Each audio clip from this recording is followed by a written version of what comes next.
Narmada Eshala audio సిరీస్కి స్వాగతం. నేను మీ నర్మదా. నేను రాసి మీకు వినిపిస్తున్న భార్యాభర్తల hot touching love story agreement marriage భాగం 78. ఒకే కళ్యాణ మండపంలో 2 పెళ్లిళ్ళు జరుగుతున్నాయి. ఒకటి ఉదయ్ సమీరాలది అయితే ఇంకొకటి అతని చెల్లెలు శ్రీజ శ్రీనివాసులది. 2 జంటలు కళ్యాణ మండపంలో పీటల మీద కూర్చొని ఉన్నారు.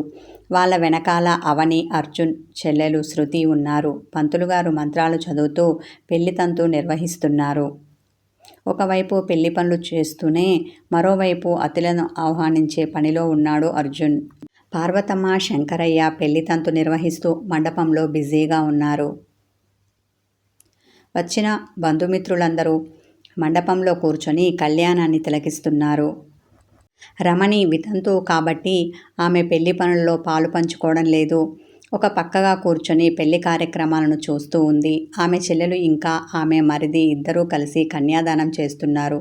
తన భర్త చనిపోవడం వల్ల అతనికి అవకాశం లేకపోయినందుకు మనసులోనే బాధపడింది రమణి.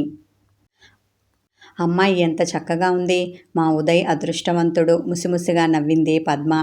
ఆమె ఉదయ్కి కజిన్ అవుతుంది. పెళ్లి కూతురు అందంగా ఉంటే సరిపోతుందా?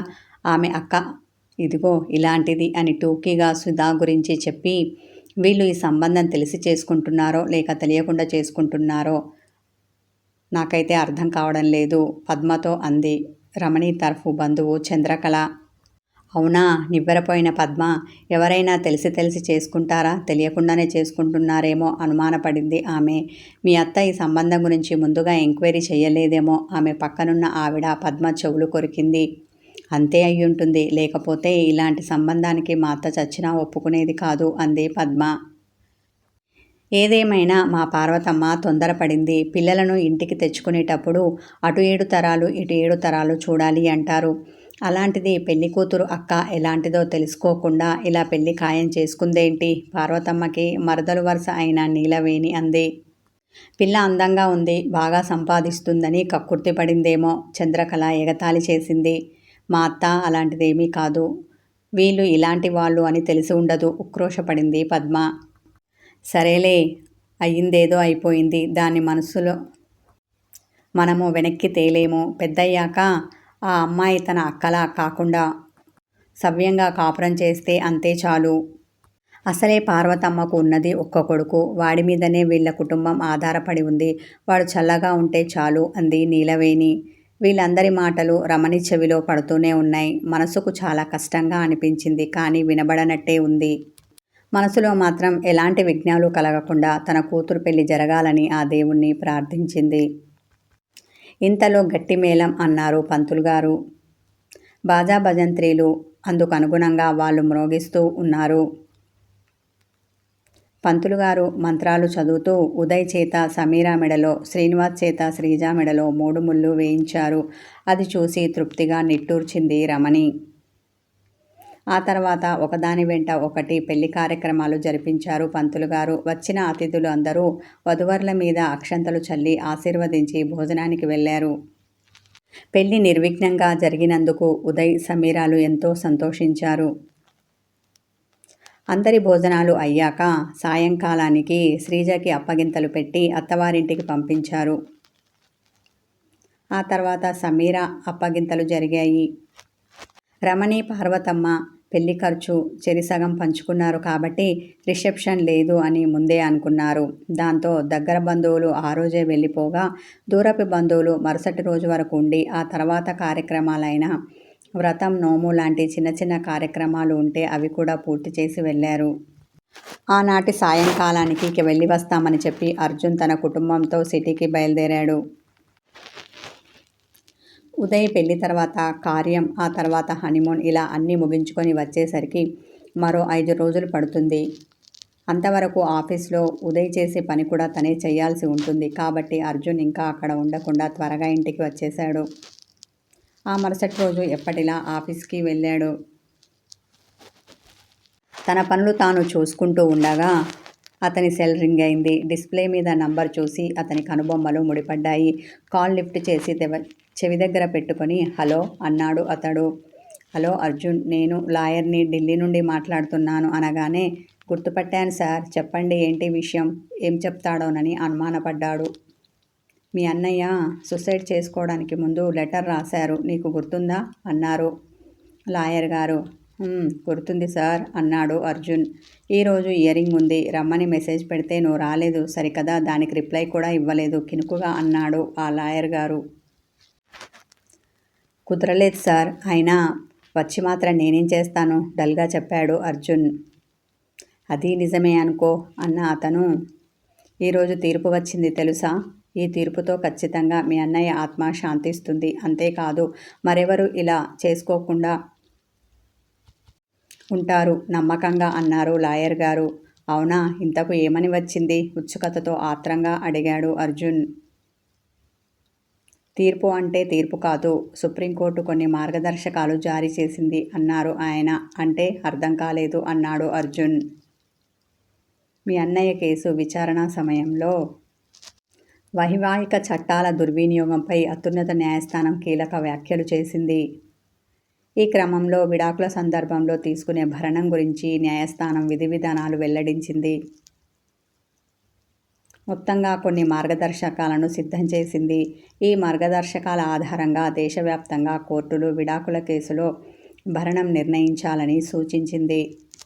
అంతేకాని ఇక మీదట ఎంత అడిగితే అంత ఇవ్వడానికి వీలు లేదు. ఎవరికి భరణం ఇప్పించినా ఈ మార్గదర్శకాల ఆధారంగానే ఇవ్వడం అనేది జరుగుతుంది. అంతేకాదు, పూర్వీకులు సంపాదించిన ఆస్తిపాస్తుల్లో వాటా అడగడానికి వీలు లేదు అని చెప్పడం ఆపారు లాయర్ గారు. అవునా, నిజంగా ఇది చాలా మంచి విషయం. మీరన్నట్టు మా అన్నయ్య గారి ఆత్మ శాంతించే విషయం అన్నారు అర్జున్. నవ్వుతూ కాల్ కట్ చేశారు లాయర్ గారు. సోషల్ మీడియా పుణ్యమా అని ఈ వార్త లంచ్ టైం అయ్యేటప్పటికీ ఆఫీస్ అంతా పాకింది. అందరికీ తమ సెల్ ఫోన్ల ద్వారా తెలిసింది. ఇక భోజనానికి ప్యాంట్రీకి వచ్చిన ఆ ఆఫీస్ ఉద్యోగులందరూ భోజనం మీద శ్రద్ధ పెట్టకుండా దీని గురించి డిస్కషన్ చేసే పనిలో పడ్డారు. లెటర్ రాసి సూసైడ్ చేసుకున్న ఆ వ్యక్తి ఎవరో కానీ పోతూ పోతూ నాలాంటి భర్తల కోసం ఓ మంచి పని చేసి వెళ్ళాడు. రీసెంట్గా విడాకుల కోసం కోర్టు మెట్లు ఎక్కిన ఆ ఆఫీస్ ఉద్యోగి అన్నాడు. అక్కడున్న వాళ్ళెవరికీ తెలియదు అతడు రఘురామ్ అని, అర్జున్కి అన్నయ్య అవుతాడని. అర్జున్ ఈ విషయం బయట పెట్టలేదు. ఇదంతా కంటి తుడుపు చర్య, దీనివల్ల మన మొగుళ్ళకి పెద్దగా ఉపయోగమేమీ ఉండదని ఓ సీనియర్ ఉద్యోగి నాలుక చప్పరించాడు. అత్యున్నత న్యాయస్థానం చెప్పింది అంటే ఎంతో కొంత ఉంటుంది, ఉండకుండా ఎలా ఉంటుంది అన్నారు మరొకరు. అరే ఇదంతా ఎందుకు, బాగా సంపాదించే భార్య మన నుంచి విడాకులు కోరినప్పుడు మనం వాళ్ళ నుండి భరణం కోరుదాం, అప్పుడు కోర్టు మనకి ఇప్పిస్తుందేమో చూద్దాం, అప్పుడే కదా సరైన న్యాయం జరిగినట్టు. మన దగ్గర ఉంటే వాళ్ళకి ఇవ్వడం, వాళ్ళ దగ్గర ఉంటే మనకివ్వడం, ఇదే కదా సమానత్వం, ఇదే కదా లింగ వివక్షత చూపకపోవడం అంటే అన్నారు ఒకరు.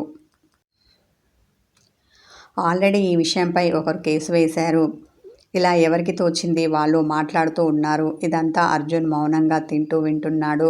లంచ్ బ్రేక్ ముగిసే వరకు ఇలా సాగాయి వాళ్ళ మధ్య మాటలు. అవని ఎక్కడున్నావు కాల్ చేసి అడిగింది మధుమతి.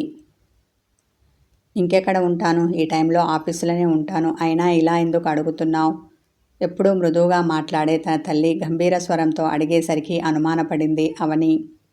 అయితే తిన్నగా ఇంటికి వచ్చేయ్ అని మరొక్క మాట మాట్లాడకుండా కాల్ కట్ చేసింది మధుమతి. తన తల్లి ఎందుకు రమ్మందో అర్థం కాలేదు అవనికి.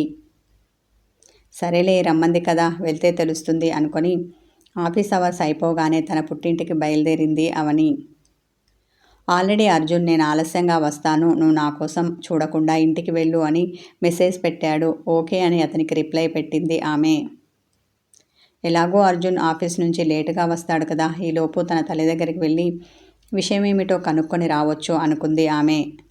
పూజ ఉండేదే అటువైపే కావడంతో అమ్మ ఎందుకో రమ్మంది, నేను నీతో పాటు అటే వస్తాను అని చెప్పి ఆమెతో కలిసి ఆమె స్కూటీ మీద బయలుదేరింది. ఇంట్లోకి అడుగుపెట్టగానే అక్కడ వాతావరణం అంతా గంభీరంగా కనిపించింది అవనికి. అమ్మా ఏమైంది, ఎందుకు నన్ను రమ్మన్నావు, తాతగారికి ఆరోగ్యం బాగోలేదా, హాస్పిటల్కి తీసుకెళ్దామా, అందుకే నన్ను రమ్మన్నావా అంటూ తన తాత గదికి వచ్చింది ఆమె.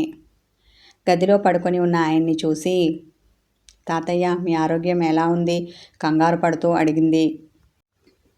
నాకేమైంది, నేను బాగున్నాను. అవని కంగారును చూసి చిరునవ్వుతో అన్నారు ఆయన. తాతయ్య బాగానే ఉంటే మరి అమ్మ నన్ను ఎందుకు ఇలా అర్జెంటుగా రమ్మన్నట్టు అర్థం కాలేదు. వంటింట్లో ఉన్న మధుమతి దగ్గరికి వచ్చింది. ఆమె కాఫీ పెట్టి అవనికి ఇచ్చింది. ఆ కాఫీ కప్పు అందుకొని, అమ్మా సస్పెన్స్తో చంపకు, నాకు టెన్షన్గా ఉంది. ఆమె ఇందాకటి నుండి మౌనంగా ఉండడంతో విసుక్కుంది అవని. నువ్వు ముందు కాఫీ తాగు, మనం తర్వాత మాట్లాడుకుందామని వేరే పనులు చూడడం మొదలుపెట్టింది మధుమతి. తన తల్లి ప్రవర్తనకి చాలా చిరాకు వేసింది అవనికి. కానీ ఏదో ఉంది, లేకపోతే అమ్మ ఇలా ప్రవర్తించదు. నాన్న ఏమైనా అన్నారా, లేదంటే తమ్ముడు సుజల్ సబ్జెక్టు తప్పాడా, మొత్తానికి ఏదో జరిగింది అని ఆలోచిస్తూ కాఫీ తాగింది అవని. అమ్మా నన్నెందుకు రమ్మన్నావో ఇప్పుడైనా చెప్తావా, లేదంటే నన్ను వెళ్ళమంటావా? అసలే నేను అర్జున్కి చెప్పకుండా వచ్చాను. పైగా తను ఆఫీసు నుండి వచ్చేలోపు నేను ఇంటికి వెళ్ళాలి. తన తల్లి మీద అసహనాన్ని చూపించింది అవని. ఇక నువ్వు మీ అత్తింటికి వెళ్ళడం అన్న విషయం మర్చిపో, చాలా గంభీరమైన స్వరంతో అంది మధుమతి. అమ్మా నువ్వేం మాట్లాడుతున్నావు, నీకేమైనా పిచ్చి పట్టిందా? నేను అత్తింటికి వెళ్ళకపోవడం ఏంటి? అయోమయంతో ఆమెను చూసింది. అవునే, నువ్వు చేసిన పనికి నాకు పిచ్చి పట్టింది. నువ్వు చెప్పకపోతే నాకు ఏదీ తెలియదు అనుకున్నావా? ఏదైనా నా దగ్గర దాచగలను అనుకున్నావా? కోపంతో అంటుంటే మధుమతి కళ్ళు చిన్నవి అయ్యాయి. అమ్మా చెప్పేదేదో స్పష్టంగా చెప్పు, అంతేకాని ఇలా అర్థం కాకుండా మాట్లాడితే నాకెలా తెలుస్తుంది? ఇలా సగం సగం చెప్పి నాకు పిచ్చి పట్టేలా చెయ్యకు. అసలు నువ్వు దేని గురించి మాట్లాడుతున్నావు? కనీసం నీకైనా తెలుస్తుందా? ఆవేశపడింది అవని. నీకు కాదే, నువ్వు చేసిన పనికి నాకు పిచ్చి పట్టేలా ఉంది.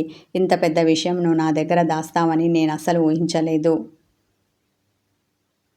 ఈ విషయం ఇంకా మీ నాన్నగారికి తెలీదు. తెలిస్తే ఆయనకు గుండె ఆగినంత పని అవుతుంది. చేసిందంతా చేసి ఏమీ తెలియనట్టు ఎలా మాట్లాడుతుందో చూడు, అసహనంతో అన్న మధుమతి. ఇలా రా అని అవని చెయ్యి పట్టుకొని పడక గదికి తీసుకొని వచ్చింది. ఇదిగో చూడు అని ఆమె చేతిలో పెట్టింది. అవి చూడగానే అవనికి మతిపోయినంత పనైంది. ఇవి నీ దగ్గరికి ఎలా వచ్చాయి? ఆమె గొంతు తడారిపోగా మాటలు తడబడ్డాయి.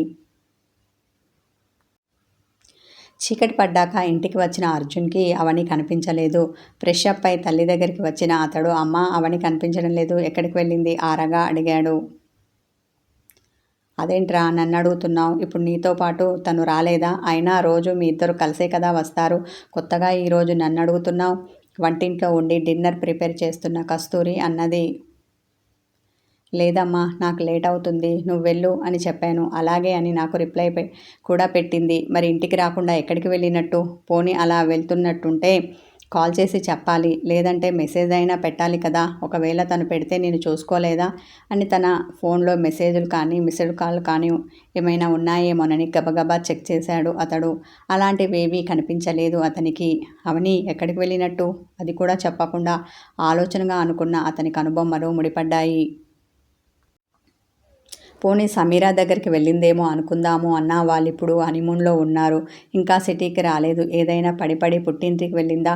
ఇలా సాగుతున్నాయి అతని ఆలోచనలు. వెంటనే అవనికి కాల్ చేశాడు, కానీ అది స్విచ్ ఆఫ్ అని వచ్చింది. అర్జున్కి టెన్షన్ మొదలైంది. కథ కొనసాగుతుంది. హాయ్ వ్యూవర్స్, స్టోరీ నచ్చితే లైక్ చేయండి, కామెంట్ చేయండి, హైప్ చేయండి. సబ్స్క్రైబ్ చేసుకొని వాళ్ళు నన్ను సబ్స్క్రైబ్ చేసుకోండి. Thank you.